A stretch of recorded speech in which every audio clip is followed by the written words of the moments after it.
Fraksi-fraksi DPRD Provinsi DKI Jakarta menyampaikan sejumlah catatan terhadap pelaksanaan APBD tahun anggaran 2024 dalam rapat paripurna Senin 16 Juni 2025. Wakil Bendahara 1 Fraksi Partai Keadilan Sejahtera Zahrina Nurbaiti mencermati realisasi pendapatan daerah yang mencapai 97,34% dan belanja modal yang baru terserap 84,72%. Ia mengingatkan agar pelaksanaan program dirancang sejak awal agar tidak menumpuk di akhir tahun.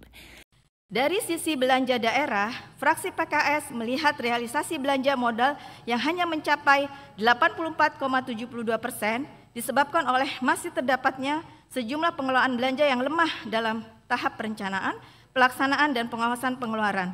Hal ini menunjukkan kurangnya kepatuhan terhadap prosedur yang ditetapkan atau prinsip-prinsip pengelolaan keuangan yang bijaksana. Oleh karena itu, fraksi PKS merekomendasikan agar BPKD mengintegrasikan matrik kinerja yang kuat dan indikator berbasis hasil ke dalam seluruh siklus penganggaran, pengeluaran, dan pemantauan.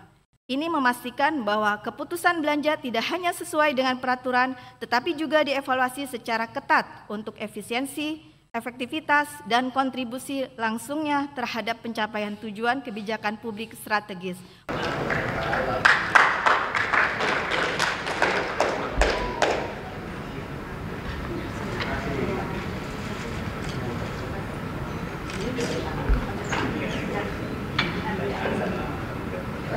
Sementara itu, anggota fraksi Partai Demokrasi Indonesia Perjuangan Hardianto Kenet menyinggung persoalan kemacetan yang belum tertangani secara optimal meski anggaran sektor perhubungan cukup besar.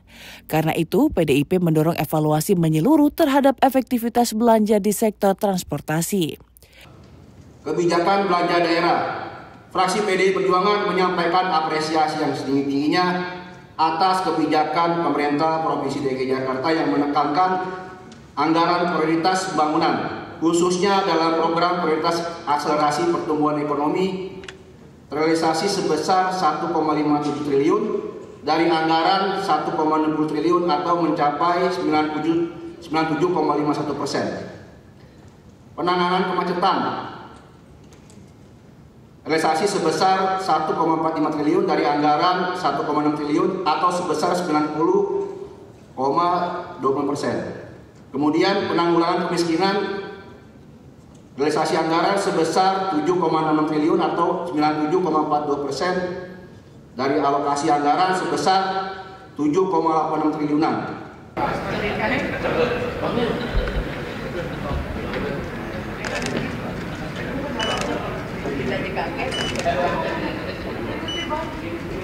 Di kesempatan yang sama, Wakil Sekretaris Fraksi Partai Gerindra, Rian Kurnia A.R. Rahman, yang mewakili fraksi Partai Gerindra, mengungkapkan kekhawatiran terhadap pelaksanaan program rehabilitasi sekolah yang belum maksimal. Ia menyebut adanya laporan insiden berbahaya pada salah satu proyek pembangunan sekolah di Jakarta. Fraksi Partai Gerindra meminta agar proses rehabilitasi dan pembangunan infrastruktur pendidikan diawasi ketat sejak tahap perencanaan. Setelah Komisi E DPRD lakukan tinjauan lokasi pembangunan gedung pada Rabu 28 Mei 2025, diantaranya SDN 05 Kelurahan Grogol, SDN 04 serta SMPN 291 Kembangan Utara, ditemui sejumlah masalah pada bangunan gedung yang baru saja rehab total seperti sejumlah lantai keramik yang rusak, pintu kamar mandi yang lepas, banyak rembesan air yang menyebabkan atap plafon rapuh dan runtuh, termasuk rembesan air kamar mandi akibat tidak mengalir ke saluran pembuangan yang semestinya. Fraksi Partai Gerindra meminta Pemprov DKI Jakarta agar lebih selektif dan teliti dalam melakukan pengawasan dan pembangunan atau rehab total di sejumlah sekolah.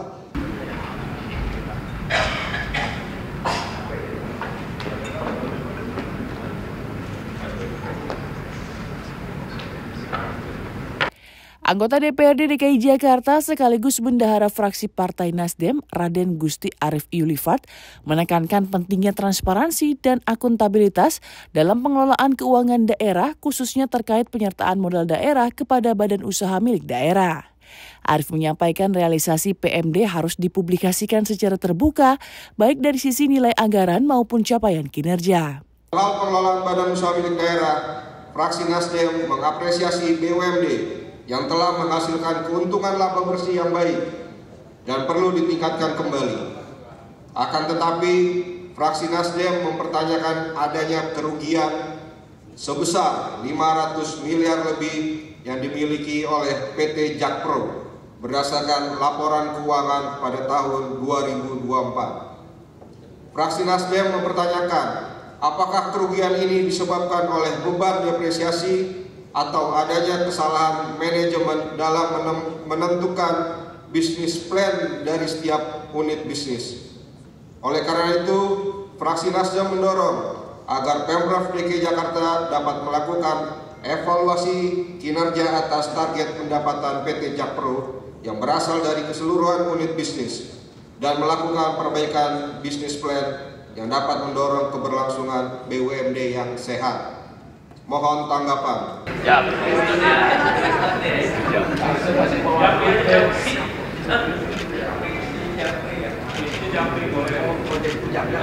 Wakil Ketua Komisi A DPRD DKI Jakarta, Alia Nurayu Laksono, yang mewakili fraksi Partai Golkar menyampaikan bahwa deviasi antara anggaran dan realisasi belanja mencapai 6,1 triliun rupiah. Menurutnya, angka tersebut terlalu tinggi dan mencerminkan kelemahan dalam perencanaan serta pelaksanaan anggaran. Fraksi Partai Golkar juga mencermati tingginya nilai silpa yang tercatat sebesar 4,43 triliun. Fraksi Partai Golkar menilai angka tersebut bukan sebuah capaian, melainkan sinyal kurang optimalnya penyerapan anggaran dan lemahnya eksekusi program. 1. Evaluasi kinerja APBD 2024. Meskipun realisasi belanja dan pendapatan cukup tinggi, fraksi Partai Golkar mencatat adanya deviasi pendapatan sebesar 1,99 triliun dan deviasi belanja sebesar 6,01 triliun. Ini menunjukkan adanya ketidakseimbangan antara perencanaan dan pelaksanaan. Fraksi Partai Golkar mempertanyakan apa penyebab utama tidak tercapainya target pendapatan. Apakah terdapat kelemahan dalam kesiapan pelaksanaan program?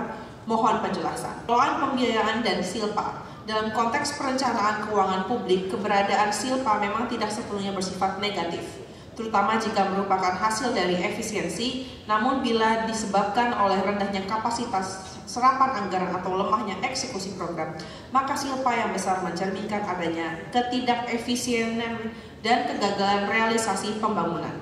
Dengan silpa sebesar 4,43 triliun, fraksi Partai Golkar mempertanyakan mengapa serapan anggaran tidak optimal.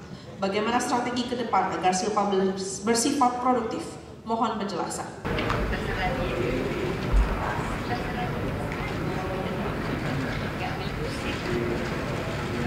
Humas Sekretariat DPRD DKI melaporkan.